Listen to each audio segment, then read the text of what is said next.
Rosemary ఎక్కడ చూసినా ఇదే అనిపిస్తుంది కదా! ఆఫ్‌కోర్స్ ఔట్ ఆఫ్ ట్రెండ్ అయిపోయింది. బట్ స్టిల్ మనం కూడా ట్రై చేసేద్దాం. రిజల్ట్ ఏంటో చూసేద్దాం. వెయిట్.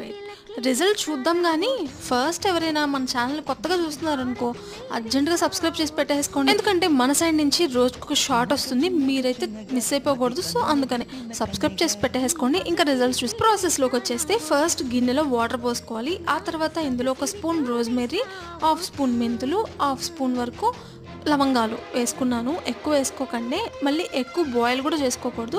కొద్దిగా మనకి కలర్ చేంజ్ అయ్యేంత వరకు బాయిల్ చేసుకుని స్కాల్ఫ్‌కి ముఖ్యంగా బాగా అప్లై చేసేసుకోవాలి. ఆ తర్వాత రిమైనింగ్ హెయిర్ మొత్తానికి కూడా అప్లై చేసేసుకున్నాను. ఒక గంట ఉంచుకుని హెడ్ బాత్ చేస్తే సరిపోతుంది. మరి మిగిలిన లిక్విడ్ ఏం చేయాలి అంటారా? అది ఫ్రిడ్జ్‌లో స్టోర్ చేసుకుంటే ఒక నెల రోజుల పాటు ఉంటుందంట. సో మీరు కూడా ట్రై చేయండి. హెయిర్ గ్రోత్ ఎలా ఉంది అనేది మనం కలిసి రిజల్ట్ చూద్దాము. ఓకే, సబ్స్క్రైబ్ చేసుకుని వెళ్ళండి.